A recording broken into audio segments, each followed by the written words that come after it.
throughout the book, the way I would challenge you to digest it is to look within yourself, look within your family as you're reading and say, okay, this is going to expose things that we need to work with. And to say, okay, do we have our secret sauce in this family? And if we don't, what do we need to change to make that secret sauce? Hello there. Welcome back to the My Future Business Show. It is wonderful, as always, to have you join us today. I hope that you're taking a great deal of value out of joining us on the show. And if this is your first time listening into the show, I know you're in for a treat, because on today's show, I have the pleasure of welcoming visionary strategist, consultant, and author, Mr. Chad M. Brignac. Welcome to the show, Chad. Thank you very much. Thank you for having me. I look forward to sharing with your listeners. Absolute pleasure to have you here today, Chad. Now, we're going to be exploring insights and strategies that you've shared inside your current book called Blend, Don't Break. And we're going to delve into the concept of compassionate leadership. And we'll take a look at the impact of learned behaviors and personal vows on our daily life. So to say that there's a lot to unpack on this call would be an understatement. But before we jump into, I guess, the core of the call today, Chad, where are you calling in from? I am currently in Baton Rouge, Louisiana. Fantastic. Is that home? Do you travel there for work? Tell us a little bit. That is home to us. Recently removed here back from Oklahoma after my wife had a massive stroke, which is written in the book in 2019. That really was the platform for launching this new path and journey in which I'm taking in my life. Yes, fantastic. Thank you very much for sharing. Now, these are fairly serious issues that your family has faced, and I'm wishing you well, that everything's on the road to recovery. Now, tell me, what's some of the locations and landmarks that people that are not familiar with the location could look out for? So we're close to New Orleans, just about 20, 30 miles away from New Orleans. There's a Baton Rouge airport here. It's a smaller airport. We fly out of MSY, out of BTR. We attend a church here called Bethany Church, which is expanding around the globe. We now have a church in Puerto Rico, and we have 6 other campuses. So to us, that's the landmarks. Fantastic. Now, tell me, do you have much time, given all of the things that are happening in your world, to take a break? And if you do, what do you like? What do you enjoy doing? So I have a food influencer brand, and that's really where our breaks come from. We use that for traveling, food influencing, because I enjoy eating, I enjoy cooking, I enjoy tasting new flavors. Now our brand is built on adventure, so trying new things. One of the recent things I tried was sweetbreads, which, nice. If I tell you what the actual meaning of it is to most of you listeners, they'd be kind of turned off by it a little bit. But we learn when things are prepared properly, they taste well when they're seasoned right, cooked right. And it's been something that my wife and I has found unity in. Yes. And the times we share together, traveling and eating, we actually continue to cast new vision and new goals for our lives in both of our brands. Fantastic. Now, I know in a place like where you're located, correct me if I'm wrong, jazz is a big scene there? Jazz is a big scene in New Orleans. Yep. The food is amazing in New Orleans. I can imagine.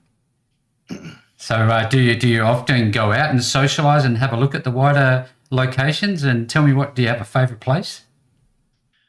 We do venture out into New Orleans quite often from Baton Rouge. We probably spent more time there now in this season of life than I did growing up, living just about 15, 20 miles from New Orleans. And the same is for my wife, but we have some favorite dining spots there. One of our favorites is featured on our food and flavor brand, and it's called GW Fins. Yep. We just found a new South American steakhouse called Braza on Canal Street, and that has become a new favorite. We do a family meal every year. That's our adult children's Christmas gift now, and we do it in mid-January. So we do a Christmas New Year combination, and we go to some of our favorite places. This year we'll actually have it at Braza. So what an excellent idea to do it in mid-January rather than in the crazy season. Yes, we just decided we were not going to compete with the bustle. We would just set something up that worked for us and our children. And it gives us time to celebrate Christmas, and as well as cast vision for the new year. Share our vision with our children, challenge them to share theirs with us. And hopefully we can start to have a greater influence and impact on their future lives as they grow older, as our lives have changed, which is what you really read in the book about a transformed life in me, in my wife, that brought transformation in our family. And we're going to be definitely taking a deep dive into that. When you talk about, you know, having some sort of say into your children's future, I can't help but share this little tidbit of what I'm currently doing. We create short videos and write little messages to our kids around about the same time of the year to, you know, express our joy for them and, you know, give them the best wishes and all those sort of, I guess, cursory stuff, but then really focus in on what's truly important. And I suspect that we're going to find out a lot of what's important inside of your book, Blend, Don't Break, which we're going to talk about in a moment. Now, coming back to children, tell us a bit about your childhood. Was it fond? Have you got something you can share about it? Yeah, I had a really good childhood. I was raised in a middle class family. My dad worked at what would be called refineries here. Shell is a big name. I'm not Oh sure yeah, how far that goes out around the globe, but global. Yep. we lived right next to a refinery. My dad worked off and on there, did odd jobs. My brothers were into sports. One of them was into hunting. I was never into those things, but I had a go-kart, and I was always on the go-kart trying to get it to go faster and faster. I Um, love it. No I helmet, I had guess. no helmet back in those days. I did have quite a few close calls, I and bet. probably should have been thrown off of it a few times because it did Yeah. about 45 miles an hour Oh by the wow. time I got finished tweaking it, and it had a 5 horsepower engine on it. Oh, I love it. Um, You're taking me back to some childhood memories. We had a dirt track up on our farm and we would have a dirt cart. And I tell you what, no helmet back then. It makes you think how we got by, doesn't it? it does. I share with my family an episode where I actually ran the go kart into a root that was under the dirt in the Oh, Bonnie Carey Spillway, oh, and it stopped me dead in my tracks, and I slammed my chest against the steering wheel, oh. and nothing happened. I was hurt, obviously, but I didn't break anything. I didn't have any lasting effects from that. Just truly amazing that the hand of God was on me to for me Oh, not to suffer any injury from that, because I was at full speed on a dirt road, and the tree stump was in the ground and one of the roots was sticking up, and I just wedged right into it. I That's my suspect. worst memory on the go-kart. I suspect the hand of God plays a lot of part during your childhood, if we can reflect on many of those sort of situations. But in terms of, I guess, your background, tell us a little bit about life for you as a maybe as you know from an educational standpoint, from a professional standpoint. Your father worked in refineries. What have you done? So for me, my first job was actually tinting windows. I've always been good with my hands, so I did some window tinting, and then I went into the construction industry. I did vinyl siding, patio covers, framing, flooring, roofing, drywall, all of the hands-on things, and then I became a residential contractor. Um, I have up until 2019, I had 32 years in the construction industry, built everything from a home to a bridge to a hotel to a parking garage. Anything you can think of, if it was made of concrete, I built it. That was You my built it. career. Yeah. Wow. Um, and it wasn't from my family. My family had a family of carpenters, if you will, but that was none of their trades. Mm-hmm. And it was just a gifting that I realized that I had, and I took it as far as I could. And then when my wife had her stroke, I was met with the challenge of closing down my foundation company in Oklahoma and being a full-time caretaker for her for the first year and a half. She needed total dependence on me Mm-hmm. during that season. So it kind of transformed what my career path would be and what I was passionate about and what mattered the most.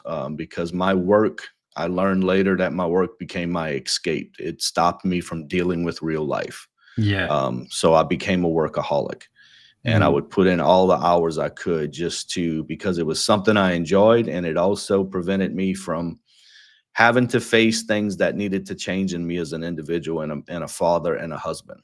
Yeah, no, what I can feel just through the call today already, Chad, that you've been through a hell of a lot. Pardon my French, but you know, and it makes me think about your mindset about how somebody navigates this part of life, these unexpected events, let's call them, that happen. How has it Mhm. been for you, and how have you been able to shift gears, reset your mindset? Tell us how that's played out for you. Yeah, so it's probably important to know that at age 28, my first wife passed away of a cerebral aneurysm at 30 years old, which will be in the book. Hmm. It was that moment that really transformed what my choice was going to be going forward. And I had learned early in life that I had two choices. I could either run from God or run to God in the moments of need. And I could either find peace in Him or blame Him for what was taking place. And I choose to run to God, and I choose to find peace in who He is and joy in who He is, and realize that this life is short and tomorrow's not promised to any of us. And our circumstances do not define who we are or who we become. And through that, I have a lot that I can offer to people who've gone through loss, who've gone through setbacks. And I like to say you can't understand what someone's actually dealing with, but you can relate to them. That's what puts the relate in relationship.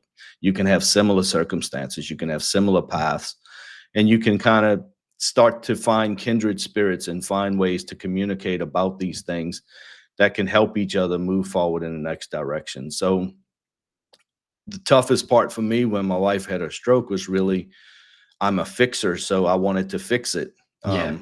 And I couldn't. And I Mm. had to accept that I couldn't fix it. But I know God has a great plan for me and for her. And that was what I stood back on, is that God has a purpose and a plan. And although these things happen to us in a fallen world, we have an opportunity to use them to help others, to help redefine what it means to live with purpose, to live with passion, and don't let life challenges set us back. That's some pretty sage input there. Thank you very much, Chad, for sharing. Now, I wonder, is this where we start to think about a lot of people that I've spoken to? They say, well, if God is real, let's say, why does He Mhm. put these things in front of us? Why does He make us suffer this way? Can you put some words to that for those who don't still understand? Yeah, I had a conversation the other day about God being omniscient, which means all knowing.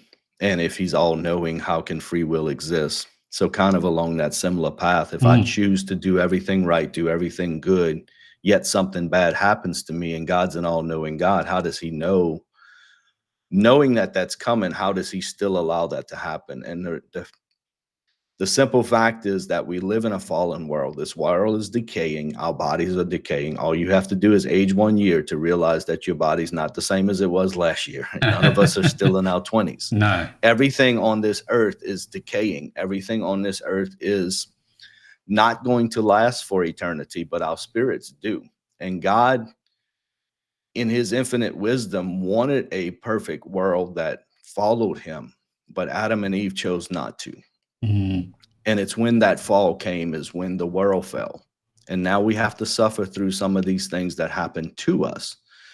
God's not the one saying this is going to happen to you. The world is happening to us. God is there to say, I will be with you through it. I'm not taking away the trials and tribulations of this world because the world has fallen. I live in a different place. Your spirit is going to have eternity in a different place. That's my wife and I's perspective on how God, a loving God, doesn't step in and change something that we feel like He should change, because this world is fallen. It is understood. decaying, Yep. and He is not. No, look, that's wonderful feedback. Thanks again. Now, it makes me think about your compassionate leadership. Is this where this is starting to segue into your life more and more and more? Yeah, so the compassionate leadership comes from loving like Christ, Mm, accepting people where they are, accepting each other where they are, realizing that differences are not right and wrong, they're just differences, and trying to put myself in a position and coach other people to put themselves in a position to allow people to be heard. Um, we had just a conversation the other day with one of my grandchildren, and it was just, my wife and I talked about it, and it was really a moment where I felt that it was time to ask her or say to her, you have a right to feel that way. yeah. And I'm not dismissing how you feel. And compassionate leadership doesn't dismiss how a person feels. It's acknowledging how they feel, it's acknowledging where they are, and then it's giving the opportunity to share the truth about what the facts are around that situation. Whether that is, hey, something's my fault, I messed up, this is on me. If the facts are it's not on you, but you feel like it's on you, you need a place to let that go. You need a place to be heard. And too often, without compassion, we dismiss people's feelings and we give them direction. Yeah. And all that does is say, this person doesn't care. They just want me to do something. Ah, so it's often either misinterpreted, even though the intent may be good and wholesome. I also think about individual people that I've seen in the past, for the likes of, say, a murderer or somebody who's incarcerated for theft or some heinous crime of some description, and they forgive them. How important is forgiveness in today's world? It's a huge thing in today's world that we have to find place to release people of their wrongdoings or their actions, or sometimes it's unintentional offenses. Mm, Something they did, you take as an offense because of your own insecurities or your own immaturity, and that person actually didn't offend you, mm, but you took offense because of your sensitivity to that thing from your past or from your life.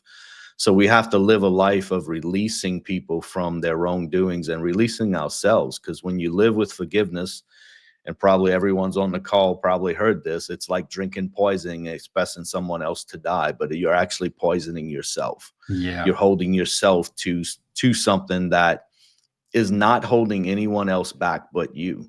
If you can't walk in forgiveness, you can't find compassion, you can't find empathy, you're going to find yourself living in resentment, and you're going to find yourself living a life that is pretty negative at its core. Yeah, there seems to be a lot of negativity in this world. And I have to say, I'd love to just get your perspective before we shift gears about social media and our online environments. It can be such a negatively charged environment, especially for our young adults and, teenagers coming through. What do you say to that?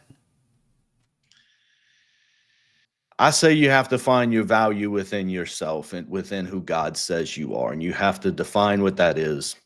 Mm, With positivity, you have to take a moment, write yourself down what you see in the mirror, write it down to yourself, give yourself the confidence to be bold. I'm going to be writing a book next year called Let's Get Naked, and it's about living intimately, vulnerable, and with unshakable confidence. hmm And basically, that vulnerability and intimacy, it brings you to a place where you don't find security in what other people are doing or saying. Social media platforms are primarily someone's highlight reel for everything that they love. No one's Yes. sharing the things that are wrong in their life. I went to work, the people at work thought I had everything all together. I was in a very strong church, on the serve team, on the leadership team, had everything together while my family was falling apart because I was not growing as a man. I was not leading as a husband. I was not leading properly as a father. And that's kind of what social media looks like. If you're looking in the mirror going, okay, this is what everyone else's life looks like, but I'm depressed, I'm isolated, I'm alone, I don't have 5 likes, I don't have 10 followers, All that. and that's what drives you. You're lacking self-confidence in who you are. And the home is the place to actually help build that confidence, to actually give space for that child to be able to say, hey, look, I don't feel I'm important to the world. Mm, And how do you start to process that with them? But when they feel like they can't say that at home, because they certainly can't say it at school or any place else, when they have no place to say that, then you start to internalize that. mhm. And that is who you become, someone that's less important to the world, someone that doesn't have any value, someone that doesn't have anything to offer. And you're comparing it to a highlight reel of everything that looks good from the outside, and you Yeah. don't know the turmoil of anybody's life. No, you don't see the real picture. Thank you again for sharing. Now, I know that you are a selfless individual. I can tell that. I know that you've had to go through some personal transformation. But In all of the, I guess, the trials and tribulations that you've personally gone through, have you found joy? Have you found that inner peace? Do you think you're at that stage? I am very much at that stage. I am living the most joy-filled and peaceful season of my life this year. Fantastic. Um, and that came on the heels of me actually accepting that Baton Rouge, Louisiana was going to be my home, and it was going to be where I needed to plant roots, and it Yep. was going to be the place in which a new vision would be launched. And when I accepted that in October of 2023, the book started in December of 2023. We released it just a couple months ago. Um, I have my leadership brand, which is visionary strategist, consultant, author, and speaker. All happening. I've been able to start to influence people's lives. I have influence in my church. That came to me unexpectedly. I have relationship with other business leaders that I wasn't expecting to find. Um, I live in a basically a college dorm apartment. It's cinder block walls. It was built as a college dorm and now it's apartments. And I Hmm. moved from a 3,000 square foot house in Oklahoma, and we moved in and we felt more peace and more joy than we had ever felt in our entire lives. Isn't that amazing? And I think to myself, it's not, what do they say? Where you lay your hat is your home. And clearly you've found your home. Now, we talked about, the youth momentarily, but how important is it to recognize people's unique talents and their strengths today and to be recognized for who they are? Yeah, that could go on for an hour's Long conversation for time. sure because, I like to compare it to our fingerprint. There's only one, and there will only ever be one fingerprint of mine. There will only one be one of yours, Rick. There will only be one of every listener here, and it'll never repeat itself. That is how unique our individuality is. We may share hair colors, eye colors, skin colors, shapes, sizes, all of those things, but there is nothing more unique than the human being, and that personality traits, gifts and talents, weaknesses and strengths all are built into the DNA of a child. And yes, we can help make people stronger in certain areas. Um, we can fill them with knowledge and things in certain areas, but the primary core of who that person is doesn't change. And if we try to change that, for the mom that is wants to have a dancer through them, through their child because they didn't make it in dancing, or the dad that wants to have a baseball star because he didn't make it in baseball, that's potentially dismissing who the child is, even if the child is extremely athletic, Yeah. or the daughter can dance very well. That may not be what drives them. That may not be what motivates them. So to I call it becoming a student of your child. Yes. Study who they are, get them to tell you who they are, make space and opportunities for them to actually be honest about who they are. And oftentimes, when they do that, you don't need to have a response, because when you respond immediately, you tell them, okay, you asked me who I was. Now you're telling me who I am. And Yes. that's what I missed as a father. Um, Not that I ever set out to make one of my children like me. I just missed the mark on understanding who they were themselves. I find myself as a parent listening to your views on this that I'm making mistakes every single day, especially because I talk about the importance of discipline, the importance of love and forgiveness, and all these types of things. And then I say, "That's great. Have you thought about this?" And that's the point in Mhm. time that you're suggesting that you should just use your two ears, close your one mouth. Is that correct? That is correct. I put out a video about Blend Don't Break, and communication is really about using what God gave us, 2 ears and 1 mouth, using Mm. it in that ratio that it's supposed to be used.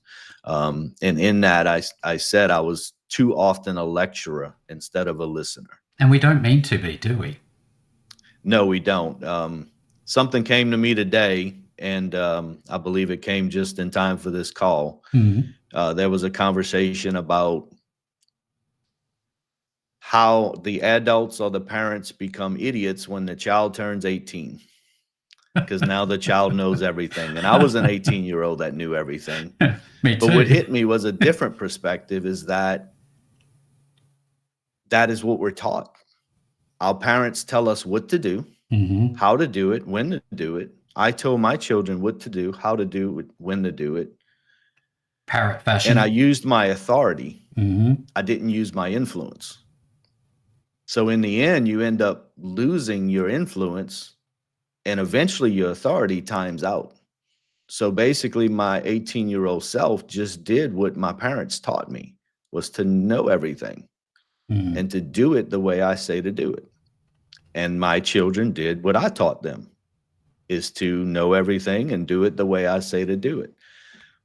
Why can't we take moments to say, what do you think you should do in this moment? Ah, And use yes. our influence instead of our authority to help them figure out life. And of course, this is age appropriate. You can't have a 2-year-old trying to No, no. figure out what to do with the electrical socket, but a 10-year-old can. Yeah, of course.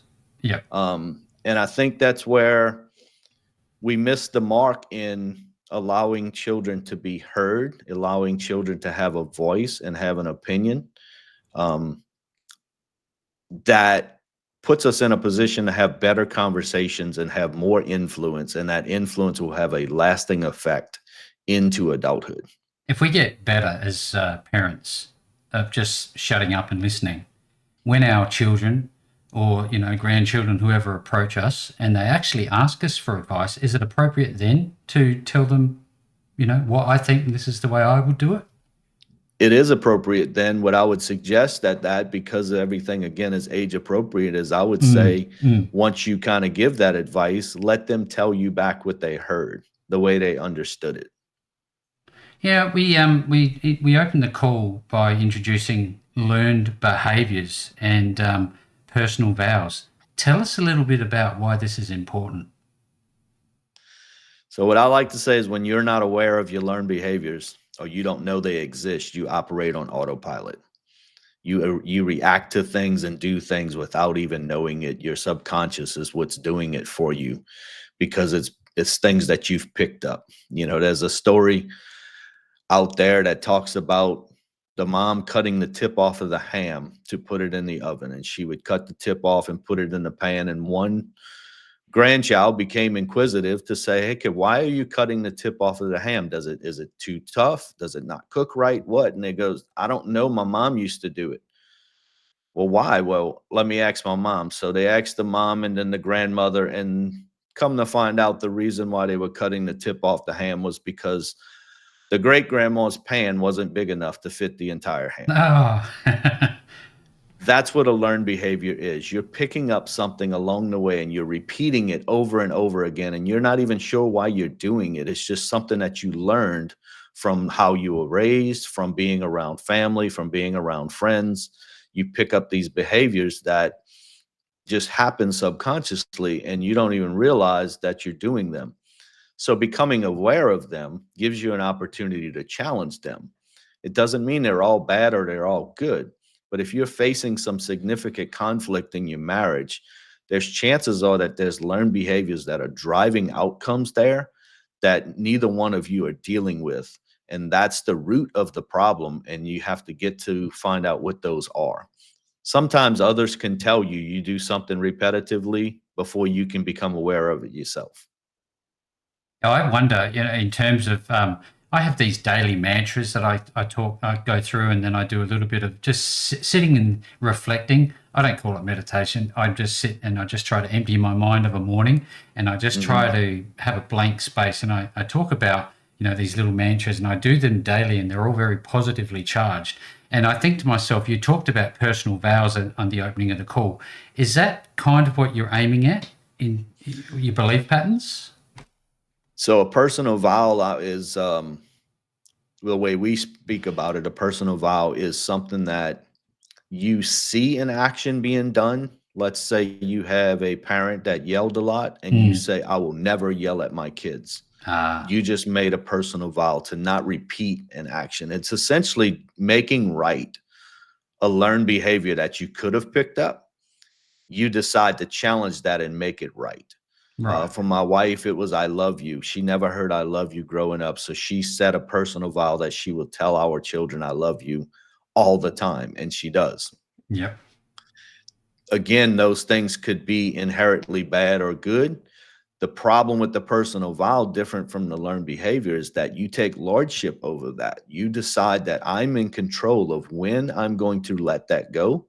And until I let that go, this is how I'm going to live. Um, so those can be destructive when they come in and take away from what God's trying to do or heal in you. If you say, I'm never going to let anyone close enough to hurt me like that again, you made a personal vow. Well, what you're missing on the other side of not letting anyone close enough, you're never going to know. And that's the risk that we take when we just live within those personal vows. Because I think personal vows, like you've suggested, they create division, based on, race, color, creed, geographic location, where you live, the color of your hair. It's very important for us to be aware of our self-talk. But if we have people influencing us externally, we talked about social media, for example, how do we ignore that, and do we just look to the Bible? Do we look? Is that where you look, or other people within your church? How do you do this? Yeah, they are meant, personal vows are meant to set boundaries. They're Right, meant to put up guardrails on your life. The intention of them happening are mostly positive, and they're typically to right a wrong. right. They're not all that way, but that's the majority from what I've found and what we've studied and in our lives. But what happens is you keep so many other things out when you set those boundaries. You keep real relationships out when you set those boundaries. You go from a second marriage to a third marriage to a fourth marriage because you're never willing to let someone close enough to love you. And in turn, you end up not loving that person properly. And those things affect how you live. I do turn to the Bible. I do turn to the word. I do turn to the Holy Spirit to lead me and guide me in those moments to take away things that I shouldn't be feeling. Um, and there's a lot of influences everywhere. There's always going to be influences everywhere. There's always going to be people that don't walk in love. There's always going to be people that hate on other people for doing something better, that don't understand what it means to celebrate with other people when they succeed. Yeah, What I've learned in my life is hurting people hurt people. So whenever someone's out hurting other people, they're typically dealing with pain of their own. They may not even know that they have it, but they're not facing the pain in their own life. So it's easier to take something out on someone else. yeah, Um, and Anytime you find a bully is dealing with something far greater than what they're putting onto the other person. It's their way of dealing with their life. And for me, I just choose to now deal with life compassionately. Um, it's the way to my go, isn't it? defense mechanism is anger, Mm, and I battled with it for way too long. hmm. And I still have moments where those triggers come, and I can either overreact or I can look within myself and go, okay, it's time to take that thought captive, present that through the lens of the Bible, and respond properly. And today's not the day to respond. This hour is not the hour to respond. And that takes intention. It doesn't come easy. It's not going to be easy to look at something on social media, say, I wish I had that life, and then beat yourself up after it. It's not going to be easy to shift that dynamic to go, okay, that's their life. I'm blessed. I have this, I have this, I have this, I have a roof over my head, I have clothing on, I have food on the table, I have running water. I don't need that additional stuff to be full of joy and full of peace. So it's a mindset shift that we have to choose. It's not just going to come naturally. Yeah, Um, that's great feedback. You said hurtful people hurting people earlier, and it just made me think about the subscript under the My Future Business logo. It's helpful people helping people. So I guess you are definitely in the right place today, Chad. I'm absolutely loving this call. I know that we talk about living a present and aware life quite a bit, but a lot of people don't actually know what that means to be present and aware, living in the moment. How important is that? And explain it to us. Yeah, so for me, it's really that every second of every day I have choices to make. Hmm. And those choices are going to impact other people and they're going to impact my life. So I have to look at what my natural reaction is. That's where awareness comes in. If I have a thought, if I have a feeling, if I have an emotion, that's my natural tendency. That's what my default is. This is how I want to address this situation right now, whether it's anger, whether it's walking away, whether it's the silent treatment. Being aware of those things is what allows us the opportunity to find growth Hmm. and find a way to grow to the next level and be a better person. The truth is that we are called to love every other person. We are called to love our neighbor as ourselves. That is our calling. That is what we are supposed to do. And anytime our natural tendency goes against that because we have a bent towards sin, we have a default, we have to challenge ourselves. And we have to realize that the only time we have, which is the present, is the only impact in this world that we can give, is what we do in this moment right now. The words I say on this call could be the only call I have, could Mm. be the only moment I have. So this is what I'm responsible for, is to manage the moment in which I am here right now. Tomorrow will come for me, but it doesn't have to. No. Yesterday's already passed. So it can't impact anything that happens to me in this moment right now. But the choices I make, the words I speak, the actions that I do will have a great impact in this moment for myself, for my marriage, for my family, and for all those around me, and who I interact with on a daily basis. Is that they talk about, living in the moment a lot, psychologists and the likes, to reduce levels of anxiety because we foreshadow what might happen in the future, but you don't have a future, you don't have a past, you have literally what's now, and that's such sage advice. Now, I'd love to talk about the book. Tell us a little bit about the book Blend, Don't Break. Where did it come from? Why have you written it? And what's its purpose? So we are a blended family.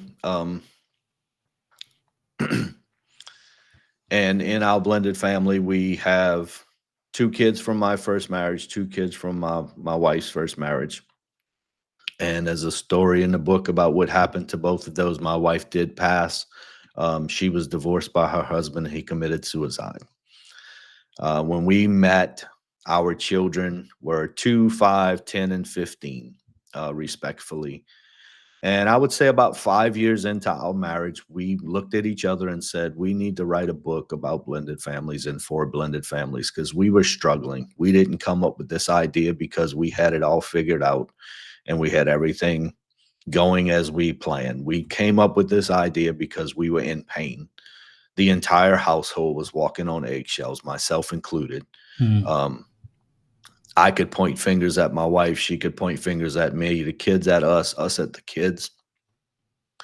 But I came to a place to realize that I was the primary source of why things didn't change. And I had a responsibility to allow God to work in me and transform my life. So it was about 15 years ago that we said we would write this book. And if you read the book, you will see that just some of the words that my kids said, some of the things that I was able to open up about, I was too insecure and too immature to write a book 15 years ago Mm. that was so vulnerable. Um, about 10 years ago, my wife and I started to talk more about it. We actually reached out and started talking to editors and things of that nature, and nothing ever really came to pass from that. We just knew at some point it would happen. Yeah. And the season of her stroke, we were met with, like I said, a year and a half of just her cognitive limits and physical limits and things like that, where there was conversation, but none of that conversation would be retained. So we just started to find our new path and our new journey on where we would go. And in 2022, in a conversation, we felt the Lord spoke to us and said, it's time to start the process of writing the book. Um, and I had grown through the stroke season because I was met with a challenge that I had no choice but to become overly dependent on God. And while you hear a very positive conversation about my faith and who God is and who Christ is to me, I gave my life to Christ many, many years ago, but I lived as a self sufficient Christian. I lived in a way that said, okay, God, thank you for the gifts. I got it from here. Thank you for the healing. I got it from here. Thank you for the Ah, job. I'll take it from here. Um, and when I was met with the life change of her stroke, there was no more, I'll take it from here. It was, God, I don't have a clue I'm not what sure. I'm supposed to do next. Mm. And that's when life transformation began in me more than it ever has before. And it was just seasons with God, just saying, look, show me, break me, mold me, allow me to be a voice to help families not go through the pain of what we went through. In that season, by 2022, my relationship with my kids was distant at best and non-existing at worst. Um, and it was just a time for something to change, and I realized that that change needed to be me. Did Now we you? waited till 2024 to write the book because I wanted Jadelle to have her voice in the book and have influence in the book. So we wrote it together. Although the book is primarily written in my voice, Mhm. we wrote it together. I didn't say anything on her behalf that she didn't agree with or even say herself. I just put it into my words, and her influence was desperately needed. So the additional time in releasing the book had to do with just her being at a place cognitively where she had the utmost influence possible. Um, Wow, what that is just so powerful. I can't help but think. As a writer, I learned something about myself. What did you learn about yourself? Was it a healing experience for you? Was it painful? Was it joyous? Tell us. it was probably all of those. But what I learned is that we set out to write a book that would read the reader as opposed to the reader reading the book. And that was our goal. And what I learned in this writing process is that my own book read me and told me things about myself that I was still not aware of, still not healed from, and still needed to change. Um, Core values is in the book, and we didn't have family core values when we set out to write this book. We wrote them, and it says it in the book that we presented them to our now adult children in the process of writing this book. That was just one of those things that realized, hey, you want to have this kind of family. You don't have anything telling you how you're going to achieve that kind of family. You don't have any values that you and your wife agree on written down that guides your family in the heat of conflict or in the heat of the moment or decision makings. And you're telling people that they need it, but you don't have it. That was Mm, probably the biggest thing for me that I discovered in writing the book. yeah, that's great feedback. Thank you so very much. This has been an amazing call. Now, what was it like actually being the voice for your wife and having her co-author this book with you? How much did that mean to you both? Oh, it was an incredible journey for us, and just we got to um, early. I talked about being students of your children. We became students of each other. We Uh, were able to spend moments of conversation that we couldn't have before. mm. We would try to, but because we were trying to get this on paper, we were able to close that one mouth and open those two ears and let the other speak for long enough time to go, well, I never knew that. I never knew you felt that way. I never knew you struggled with that. I didn't know God changed that in your life. And then being able to take what she was saying and then put it into my own words and read it back to her, and for her to get a feeling of seeing growth, but also seeing opportunity to grow more. In the middle of reading the book back, because it was written in my voice, we would sit at the computer and I would read the words and she would listen. Um, and it just made profound moments for us to be able to challenge each other and grow together.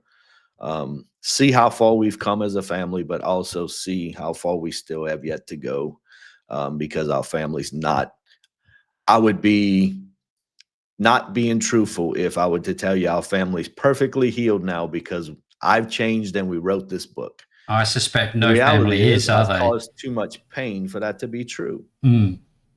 But, However, I'm at peace that mm, I've done the hard work to be a better man, a better father, and a better husband. And instead of overreacting, I now respond. mm, Instead of getting angry, I find love. And yep. there's things that I can be confident in that I've done to do my part. And I mentioned earlier that I needed to go first. I can find confidence that I went first. And now this become a lifestyle for me, not something that just came 20 years into marriage. We just made 22 years of marriage in November, and we released the book in November. Wow. Look, and another thing I think you've taken away from this whole experience that it's one thing to listen to somebody, in this case, your wife and your children, but it's another thing for them to be heard. And I think that's a major takeaway for people. Don't just listen, hear.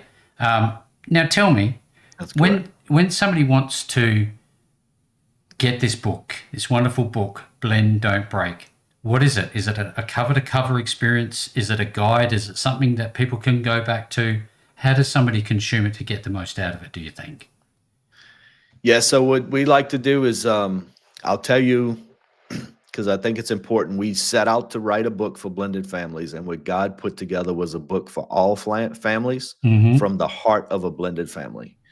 So if you get this book, which is available on Amazon in paperback, hardback, and Kindle, um, what I would suggest to you read this book when you start, you read our introduction.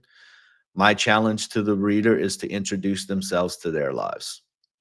Don't get caught up in what we introduced about ourselves. Remember, we want this book to read you, not you read the book. When you get into chapter 1 for learned behaviors, take the time to identify your learned behaviors. Find out if they fit your family or they don't. Figure out whether they need to stay or they need to go. And throughout the book, the way I would challenge you to digest it is to look within yourself, look within your family as you're reading and say, okay, this is going to expose things that we need to work with. As you said on the call, Rick, that as we're talking, you're thinking of things that you could be doing differently in your family and with your Oh, yeah, children. of That's what course. this book is designed to do, is to challenge the reader to look within themselves and to say, okay, do we have our secret sauce in this family? And if we don't, what do we need to change to get that, to make that secret sauce? Wow, that's profound. And it already has, and it makes me think. If you don't have a copy of this book, make sure that you get a copy. We'll be sharing the links with you momentarily. But I'm pretty sure a lot of opportunities to share your message have come about in other formats. Are you doing any speaking or anything like that to share the book and your message? I did a book event in Kentucky where we shared the message with a pastor and his wife. Mm-hmm. We are working with our church on a few things to get to all the various campuses that we have. Um, there's a few more podcast invites that we have coming forward. Fantastic. Just with the new year and the holiday and everything, everybody's a little bit Crazy. busy on their time schedules. So Yeah. it's coming again. It's a new book released in November. So we know 2025 is going to be a busy year for us, sharing the dynamics from the book, as well as venturing out into more things from compassionate leadership, visionary strategists. Because what I learned in writing this book was my niche, my 2% as a leader is really about this concept of blend, don't break. This will fit in any business. This will fit in any church. This will fit in any family. So there'll be future books coming for business, blend, don't break for your business, and blend, don't break for your church. Just taking it from a different perspective, because what's true about blend, don't break is about the individuality and the uniqueness of the ingredients involved in order to create your best secret sauce in that environment that you're in. So, Yeah, that's again wonderful feedback. Thank you so very much. Now, when people want to find out more about you, your book, you talked about it being on Amazon. Do you have a website? And if so, what is the website address? yes, I have a website. It's chadmbrignac.com. And on that website, there's my about page, my writing page, which the book is there. You can hit access the buy now button there, but it gives you a little bit more about me. It gives you my approach to leadership and the transparency approach that I follow, my faith values. Um, we're still expanding our website. It was a single page just about 3 weeks ago, and now it's 4 pages. And we have a version 3 coming out probably just after the first of the year, where I'll engage my speaking opportunities as well. But chadmbrignac.com. Well, there you go. Anybody who's on today's call, if you want to learn more, that URL link will be below this post. No matter where you see the call, as per normal, you will be able to find the link back to Chad and his wonderful work. And with all that being said, this has been an incredibly insightful, valuable call, and I really do appreciate you joining me on the show today. Thank you for the opportunity, Rick. I would so enjoy being with you and sharing with your guests, and hopefully we can do this again in the future.